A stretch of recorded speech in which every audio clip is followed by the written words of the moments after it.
Oh boy, so today we're going to brave the controversial storm that is Final Fantasy and combat systems. Why? Because there's some interesting remarks flying around in regards to Square Enix in a supposed comment from an investor who says, hey, I think you should make Final Fantasy and Dragon Quest games turn-based again. However, it's not as cut and dry as you might think, so we're going to break that down in today's video. If any of that sounds cool to you, feel free to click the like button, subscribe, and let me know what you guys think in the comments down below in a civil manner, please. Doing just any one of those things really does support the video and the channel a ton, and it's always greatly appreciated. So some of you might be confused. What the heck's going on? The next Final Fantasy confirmed to be turn-based? Not quite. So this all stems from someone who got to attend a Square Enix shareholders meeting, ask some questions, they got some answers. They also happened to bring up turn-based RPGs, how they would like to see Final Fantasy specifically be turn-based, but they also bring up the success of Clair Obscur as an example as why they want to see a turn-based Final Fantasy again. All of this got reported on the internet and it snowballed into something that got super misconstrued. So we turn first to Genki, who goes on to write, Square Enix reportedly say they are aware of Expedition 33 and that they value turn-based RPGs. At the Square Enix shareholders meeting, one investor said they would like the new Dragon Quest and Final Fantasy games to be turn-based and highlighted Expedition 33's success as an example. Square Enix responded that they are aware of Expedition 33 and believe that command-based RPGs are the origin of Square Enix. They value the genre of command-based RPGs and plan to continue delivering such games in the future. So people heard that, they got excited. Oh, Final Fantasy, Dragon Quest, it's going to be turn-based again. They saw the success of Clair Obscur, so now they're going to copy it. Of course, you know, the internet is basically one big game of telephone. Turns out, that's not quite accurate, so we're going to turn to Audrey, also on Twitter, to clear things up. She would go on to say, I've seen a lot of articles about this person's tweet, and this guy is not an investor, but just an investment media reporter. He suggested the following to Square Enix. 1. They should focus on quality over quantity and release at least one Final Fantasy or Dragon Quest title each year. 2. Due to the popularity of Expedition 33, he thinks it might be good to have the next Final Fantasy or Dragon Quest titles have a turn-based system. Square Enix also answers that they are indeed aware of Clair Obscur and do agree that turn-based systems are part of their origins. However, the biggest takeaway is they said they have a very interesting lineup for the next 3 years. In the shareholder meeting report that this user talks about, Square Enix neither praises Expedition 33 nor do they consider going back to turn-based systems. They simply answer by acknowledging the fact that yes, their origins are indeed from turn-based battle systems. However, they do state that they understand the importance of turn-based games and do plan to release more of them in the future. That does not mean it's going to be Final Fantasy or Dragon Quest related. We do know they are releasing Tactics, which is turn-based, but nowhere in their answer in this summary tweet does it imply that they are considering it for the next mainline Final Fantasy or Dragon Quest title. It's just kind of a basic answer to a suggestion posed by a journalist. So thank you to Audrey for clearing that up. Genki would also go on to clarify his statements as well, just in case you were wondering. So that person wasn't even an investor in Square Enix, as it's being misreported. He was a journalist who got to attend this event and ask some questions. So that would basically be like me getting to attend one of these Square Enix investment meetings and being like, hey, I really love the Bouncer. You should make more games like the Bouncer. They then respond about how they like the Bouncer and they really like those action-based elements, and then that gets misconstrued, and next thing you know, people are reporting the next Final Fantasy will have the Bouncer's combat system. That just goes to show you how crazy things can get on the internet and how things can just kind of snowball very quickly. But that all just leads us back to, again, that controversial topic, which shouldn't be controversial, of combat systems in Final Fantasy. You've got some people who swear by turn-based. They feel that that is Final Fantasy and that's what it should always be. You've got people like me who, in case you haven't watched my older videos, I'm super open-minded when it comes to how Square Enix approaches Final Fantasy games, specifically with their combat. I loved turn-based. I grew up playing that. I really enjoyed the character action we got in Final Fantasy 16. but the combat system in the 7 Remake trilogy to me is astonishingly good. It's probably my favorite combat system in a video game to date. But for me, the future of Final Fantasy, I'd love to see them adapt the 7 Remake trilogy combat system and use that moving forward for future mainline Final Fantasies. Again, I feel like it is very Final Fantasy. It's got the identity of the old and the new, and it's just super satisfying. But there's always been this push and pull from the Final Fantasy fan base of, oh, if it's not turn-based, then it's not Final Fantasy. And look, I get it. Most of us grew up with Final Fantasy. We grew up with the turn-based Final Fantasy, which was phenomenal. So if a Final Fantasy comes out and it's not what you want it to be or what you think it is, it can be disappointing. I completely understand that. That's happening right now with Final Fantasy Tactics: The Evilise Chronicles, which I think is a really great package. However, the developers have stated that they're not including content from War of the Lions, which did upset a lot of people. And look, I get it. You have every right to be upset because I see how much people love War of the Lions. And again, just to give you some backstory, I know next to nothing about Tactics, didn't play it back in the day except for just a tiny bit. So I have no personal attachment to War of the Lions and that content. But for the people that played it and they thought it was great, yeah, it sucks that it's not in the Evilise Chronicles. It just does. However, the developers did give a reason why, and one of the biggest things, and this kind of does require a little bit of digging, is that the development studio that made War of the Lions wasn't the original Tactics team. It was a completely different dev team. So I kind of sympathize with the developers, and this was something that, got me thinking because of Maximilian Dude. He brought up this very thing on his stream recently, and he makes a very good point. But when you have the Tactics team making a game, and then suddenly a new team steps in, takes that baby you've created and changes it, it might not sit well with you, which is understandable. Which would explain why a lot of the content from that game is not in the Evilise Chronicles, because that team, they wanted to go back to the game that they made. They wanted to clean up that game and enhance it and bring that to the current generation of players. It sounds kind of petty, but I get it. But going back to mainline Final Fantasy, there's been this weird kind of evolution, this push and pull of Square Enix not really quite knowing what they want their combat system to be. And I do think some of that is by design. Now, what I will say first is I don't think, and I know a lot of people will disagree with me and I can see why, but I don't think that the combat alone is the one defining feature of what makes a Final Fantasy a Final Fantasy. And that question has been memed to death. Sakaguchi, Yoshinori Kitase, Hamaguchi, Yoshi P, all of these developers have been asked that very question over the years of what makes a Final Fantasy, or what makes a JRPG special and unique. And again, I don't think it's solely combat. That is on the face of things, but when I think of Final Fantasy, I think about the story. I also think about the worlds, the settings, the political intrigue, the serious stuff, some of the goofier stuff. All of that kind of combines to create the identity of what Final Fantasy is, and I don't feel like it is or should be bound by a combat system, which again, might be a controversial take, and I'm probably in the minority there, but I do tend to be very open-minded with how Square Enix approaches their Final Fantasies. And I believe it was Hironobu Sakaguchi who mentioned that what makes a Final Fantasy is whatever the developer's vision for that game is. And I'd like to bring up a quote from Sakaguchi. This comes to us translated from Audrey. This was back in 2023 when talking about Final Fantasy 16.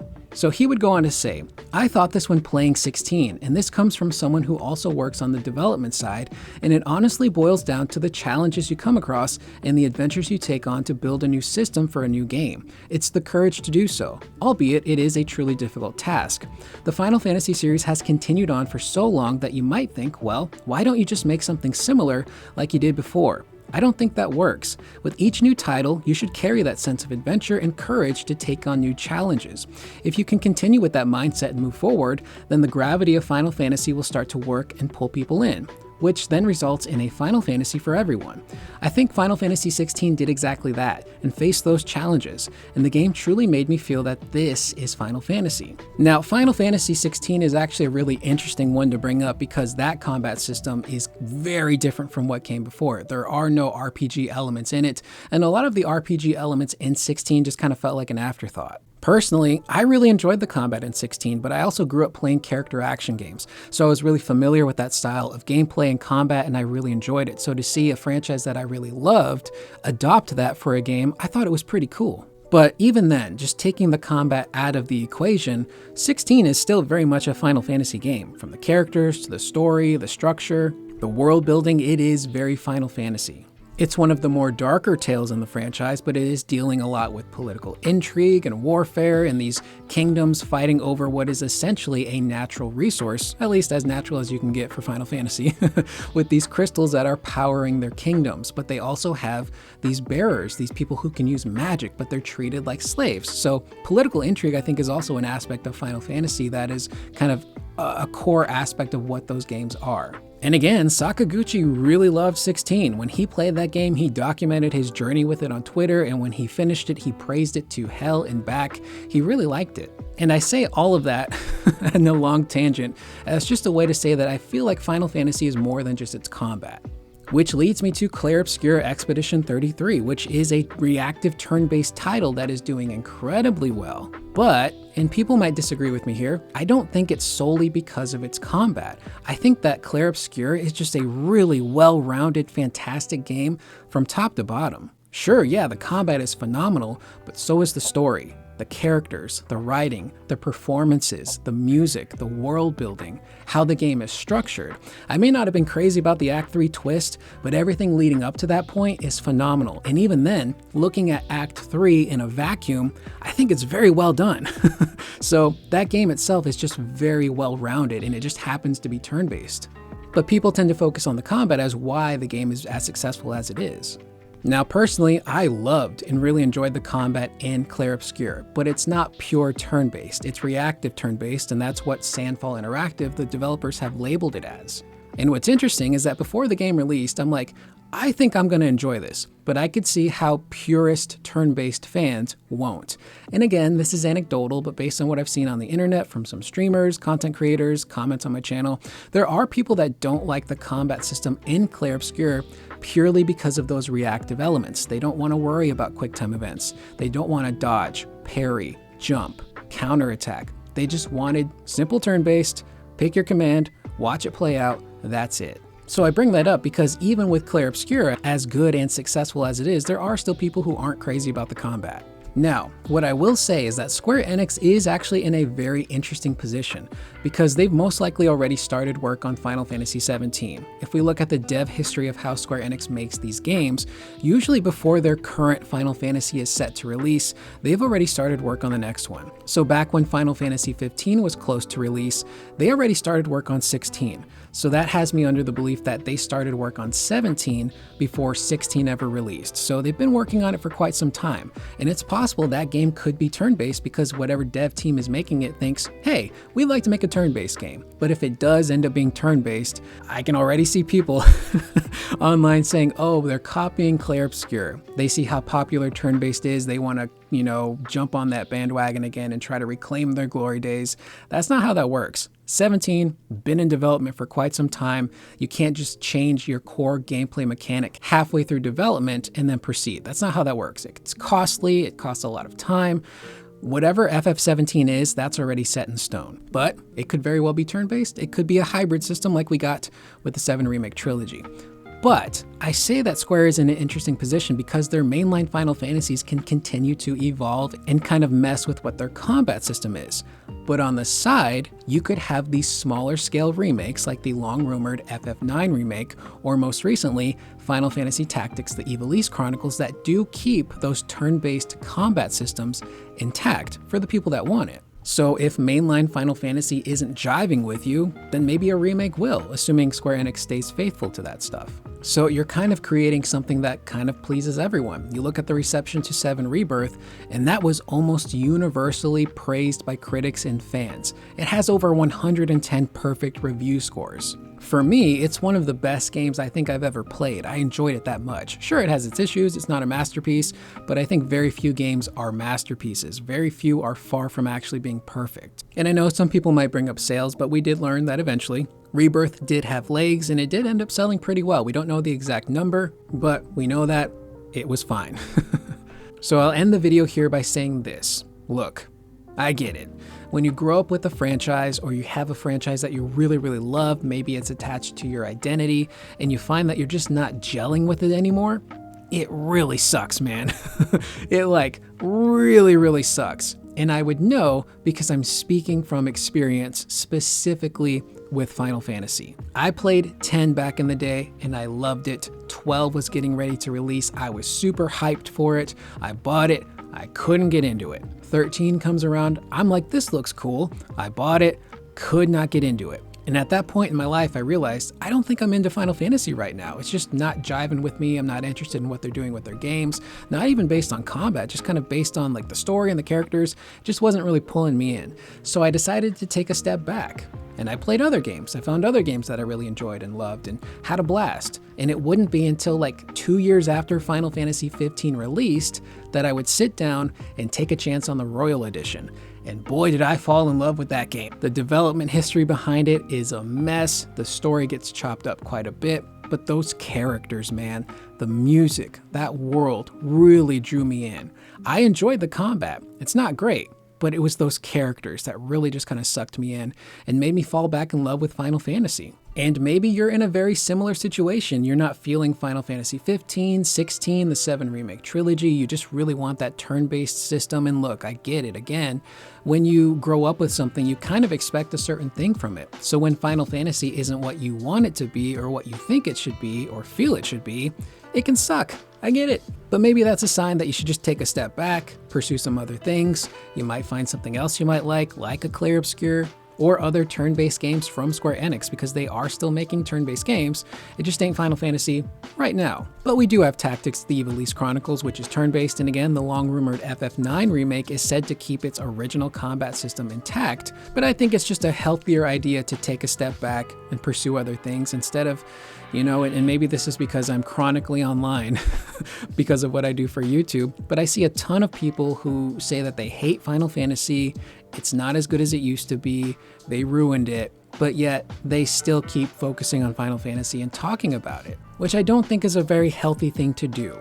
You can spend that time focusing on more positive things, again, pursuing other titles, instead of just focusing on the one thing and being super negative about it. And who knows, maybe you take a step back, a couple years down the road, you decide to take a chance on Final Fantasy 17 or Final Fantasy 18, and you fall in love with it.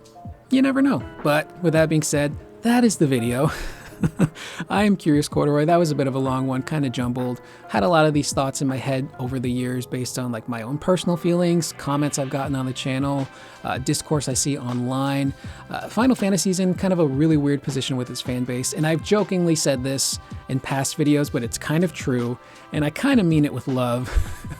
But nobody hates Final Fantasy more than Final Fantasy fans. Because at the end of the day, you're never really going to please the entirety of the fan base. It's just not going to happen. But let me know what you guys think in the comments down below. Of course, I do ask you to please keep it civil. I know that these conversations can sometimes get a little aggressive because we're speaking from a place of experience or personal feelings, or again, sometimes we attach these franchises to our identity. So when people critique them, it kind of feels like they're critiquing you as a person, which I'm not trying to do in this video. I'm not trying to yuck anyone's yum. You like what you like. You're into what you're into. That's just kind of how it is. But I will see you guys in the next video. Please remember to always be excellent to one another.